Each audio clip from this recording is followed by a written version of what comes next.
So hey guys, welcome back to my channel. অনেক দিন পর তোমাদের সঙ্গে একটা ভিডিও আমি শেয়ার করছি। প্রায় লাস্ট তোমাদের সঙ্গে কবে ভিডিও শেয়ার করেছিলাম না, আমার নিজেরই আর কি মনে নেই, নিজেরই আর কি খেয়াল নেই। ঠিক আছে, তো আজকে ফাইনালি তোমাদের সঙ্গে আরও একটা নতুন ভিডিও আমি শেয়ার করছি। তো আমরা গেছিলাম হচ্ছে অ্যাকচুয়ালি একটা গৃহপ্রবেশে। তো সেখানকারই লুক এটা হচ্ছে আমাকে কেমন লাগছে অবশ্যই কমেন্ট করে জানিও। তোমার আউটফিটটা তোমাদের একটু দেখিয়ে দিই। এই যে, তো এই যে জামাটা আমি পরে আছি তোমরা দেখতে পাচ্ছ, এইটা দিয়েছে হচ্ছে আমার খুড়তো দাদা আমাকে ভাইফোঁটার সময় এই জামাটা দিয়েছে। তো এই জামাটা কেমন অবশ্যই তোমরা কমেন্ট করে জানাবে। আর এই যে যে দুলটা তোমরা দেখতে পাচ্ছ, এই দুলটা হচ্ছে আমার খুবই ভালো বন্ধু দীক্ষা দিয়েছে। তো আমার ভালো বন্ধু দীক্ষা আমাকে গিফটটা দিয়েছে। তো দীক্ষাকে জানাই থ্যাংক ইউ সো মাচ দীক্ষা। তো যাই হোক, তো অ্যাকচুয়ালি পড়াশোনার জন্য আমার ভিডিও করা হয় না। দেখতে দেখতে এখন আমি ক্লাস 8-এ উঠবো। তো আমি ক্লাস 7-এ পড়ি, 8-এ উঠবো। তো অ্যাকচুয়ালি বুঝতেই পারছো যে পড়াশোনার চাপটাও আর কি বাড়বে। 7-এ যতটা পড়াশোনার চাপ, 8-এ তার থেকে ডাবল পড়াশোনার চাপ। অ্যাকচুয়ালি বলতে পারে 8 থেকেই হচ্ছে তোমার মাধ্যমিকের প্রিপারেশন শুরু। আর এই সময়ে প্রচণ্ড পরিমাণে খাটতে হয়। এখন পাশ ফেল এসে গেছে। তোমরা যারা ভাবছো যে 7-এ পাশ ফেল নেই, তাদেরকে একটা কথা বলে দিই যে আগেকার নিয়ম বাদ দাও। মানে আগে হয়তো 7-এ পাশ ফেল ছিল না, কিন্তু এখন কিন্তু 7 থেকে পাশ ফেল চালু হয়ে গেছে।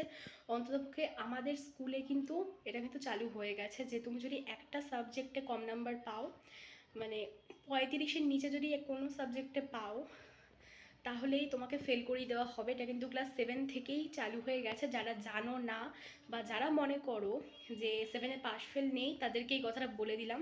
সো ভীষণই সাবধান হয়ে যাও। তো এবার এ কথাটা বললাম যে এবার সবারই প্রায় টেনশন হচ্ছে ম্যাথামেটিক্স নিয়ে, যে ম্যাথামেটিক্সে কত পাবো। তো ওটা আমার একটা টেনশন। তো আমাদের এখনও রেজাল্ট বেরোয়নি, আমাদের 26 তারিখে রেজাল্ট বেরোবে। তো আমি তো ভীষণই টেনশানে আছি এখন থেকেই যে কি হবে না হবে। আমাদের পরীক্ষা শুরু হয়েছিল 29 তারিখে আর শেষ হলো 9 তারিখে। ঠিক আছে, তো বুঝতেই পারছো। তো এই কিছুদিন আগে শেষ হলো। আমি আজ থেকেই কিংবা কাল থেকেই আমার পড়া স্টার্ট হয়ে যাচ্ছে, মানে অন্ততপক্ষে 13 তারিখ থেকে আমার পড়া স্টার্ট হয়ে যাচ্ছে। আর এইটাই তো ব্যাকরণ পোর্শন অনেকটাই টাফ, অনেকটাই বড়, মানে 10-এর মতন। এইটার ব্যাকরণ পোর্শনটা প্রচণ্ড টাফ। আর আমি ব্যাকরণে একটুখানি কাঁচা আছি, মানে বাংলার দিকে যেটা আছে না, ওই দিকটাতে আমি একটু প্রবলেম হয় আর কি, একটু কাঁচা, বিশেষ করে ব্যাকরণে প্রচণ্ড কাঁচা। তাছাড়া অঙ্কে বলো, অঙ্কটাতে অল্প আর কি, অতটাও সমস্যা হয় না। ইংলিশটাতে আমার একটুও কাঁচা নই, কিন্তু ব্যাকরণের পোর্শনে ভীষণ কাঁচা, মানে বাংলা ব্যাকরণে ভীষণই কাঁচা আমি। তো ওই জিনিসটা ভালো করে কিন্তু তুলতে হবে, মানে ভালো করে প্র্যাকটিস করতে হবে। মানে কিছু জিনিস মাথায় রাখতে হবে, যে এখন ক্লাস 8 হয়ে যাবে আমার। তো এই কথাটা আমি তোমাদের সবাইকে বলে দিলাম যে তোমরা কিন্তু কেউ ভেবো না যে এখন পাশ ফেল নেই, পাশ ফেল উঠে গেছে, একদমই না। পাশ ফেল রয়েছে এবং সেটা কিন্তু 7 থেকেই চালু হয়ে গেছে, যেটা আমাদেরকে জানিয়ে দেওয়া হয়েছে। মানে আমাদের সব টিচাররাই বলে দিয়েছে যে তোমাদের 7 থেকেই পাশ ফেল। হ্যাঁ, হতে পারে তোমাদের মনে হতে পারে যে আমি মিথ্যে কথা বলছি, বা আমি হয়তো মজা করছি, বা আমি না জেনে বলছি, বাট সত্যি কথা বলতে কি আমি না জেনে কোনো কথা বলি না, আর বলবোও না। ঠিক আছে, এটা একটা ইম্পর্টেন্ট কথা। তো ইম্পর্টেন্ট কথা আমি না জেনে কোনোদিনও বলবো না, বলিনি আর বলবোও না। তো এটাও আমি না জেনে বলছি না, জেনেই বলছি যে আমাদের পাশ ফেল এসে গেছে, এবং সেটা 7 থেকেই। সো ভীষণই সাবধান হয়ে যাও, যারা যারা মানে আমার এজের যারা যারা রয়েছে তাদেরকে আমি বলছি যে তারা সাবধান হয়ে যাও আর ভালো করে পড়াশোনা করো মন দিয়ে। নইলে কিন্তু আটকে দেবে, 7 থেকেই আটকায়। তো আগে থেকে বলে দিলাম। আর আমাদের স্কুলে ভীষণ কড়াকড়িভাবে খাতা চেক করে। ঠিক আছে, ভীষণ পরিমাণে কড়াকড়িভাবে খাতা চেক করে, সেটা নিয়েও একটা ব্যাপার আছে। তো বহুদিন পর তোমাদের সঙ্গে আমি একটা ভিডিও শেয়ার করছি। তো অ্যাকচুয়ালি আমার ভিডিও শেয়ার করাই হয় না, বললামই তো যে পড়াশুনোর চাপ হয়ে গেলে যেটা হয় আর কি। হয়তো ভবিষ্যতে হয়তো এই ইউটিউব চ্যানেলটা আমাকে অফ করে দিতে হবে। আর শর্টসের কথাটাই আসি, যে অ্যাকচুয়ালি কিছু ব্যক্তিগত প্রবলেমের সঙ্গে সঙ্গে আরও কিছু প্রবলেম থাকার কারণে আমি বেশ কয়েকদিন ধরে শর্টস আপলোড করতে পারছি না।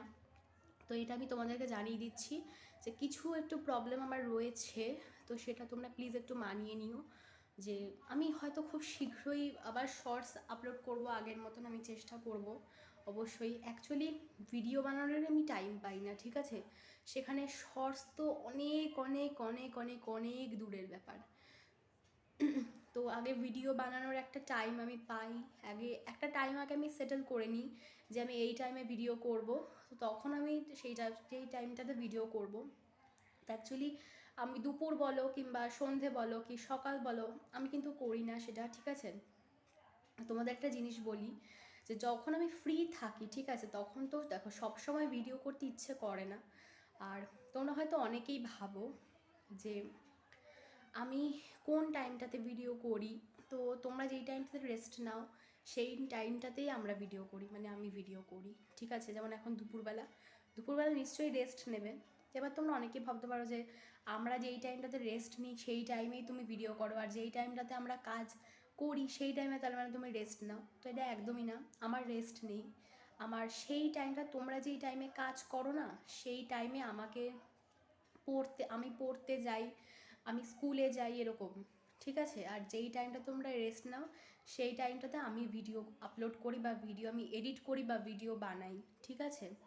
সো যেই কথাটা আমাকে বলেছিলে, তো একজন আমাকে ফোন করে বলেছিল এই কথাটা, তো প্লিজ এই কথাটা আর দ্বিতীয়বার বলো না, ঠিক আছে। তো আমার জায়গায় থাকলে তাদেরও হয়তো একবার না একবার ইচ্ছে হয়তো হয়েছিল তোমারও যে তুমি ভিডিও করবে, তাই না। তো সো এই কথাটা আর প্লিজ বলো না, ঠিক আছে। কারণ যারা ভিডিও বানায় না তাদের অনেক খাটতে হয়, অনেক কষ্ট হয়। এবার তোমরা অনেকেই ভাববে যে আমি তো ভিডিও বানাই না, আপলোড তো করিই না ইউটিউবে, কিন্তু আমি যখন ভিডিও আপলোড করি তখন কিন্তু আমাকে একটা টাইম বেছে নিয়ে ভিডিওটা কিন্তু আপলোড করতে হয়। সব কিছু হয়তো ইজি ভেবো না। তো যাই হোক, এখন আমি এসব কথা ছাড়। তো যাই হোক, আমি চেষ্টা করবো মানে রেগুলার ভিডিও দিতে, হয়তো রেগুলার হয়তো সম্ভব হয় না, কিন্তু চেষ্টা করবো তাও। আর যখন আমি অবসর টাইমে থাকি তখন আমি তোমাদের একটা জিনিস বলি যে অবসর টাইমে তোমরা কি করো, মোবাইল দেখো বা কিছু কিছু হয়তো করো। তো অবসর টাইমে আমার মনে হয় যে যখন কিছু ভালো লাগবে না তখন আমার মনে হয় যে স্টোরি লেখাটা বেটার একদম, বা স্টোরি বুকস পড়া, বিভিন্ন রকম স্টোরি বুক পড়া, তারপর গল্প লেখা, এগুলো কিন্তু ভীষণ ভালো। এইগুলোতে তোমাদের মনের যে প্রসারতা সেটা বাড়ে, তারপর একে অপরের সঙ্গে ভালো একটা ব্যাপার স্যাপার থাকে। তো আমি ইংলিশ স্টোরি বুক পড়ি, তো যখন টাইম থাকে তখন পড়ি, ইংলিশ গল্পের বই পড়ি, তারপরে গল্প লিখিও। আমার একটা পার্সোনাল ডায়েরি আছে, সেটাতে আমি গল্প লিখি, সেটাতে বাংলা ইংলিশ সব ধরনের গল্প আমি লিখি। আমার ডেলি রুটিনের ব্যাপারে আমি লিখেছি, তারপর আরও বিভিন্ন রকম জিনিস লিখেছি, আমার ভ্রমণের অভিজ্ঞতা সম্পর্কে ওখানে রয়েছে। তো তোমাদের একদিন ডায়েরিটা আমার দেখাবো যে আমি কী কী লিখি না লিখি, ঠিক আছে। তো যাই হোক, আজকে অনেক বকবক করে ফেলাম, ভিডিওটা আমার এমনি অনেক বড় হয়ে গেছে। তো আজকের মতন টাটা, আবার দেখা হচ্ছে নেক্সট ভিডিওতে। So by.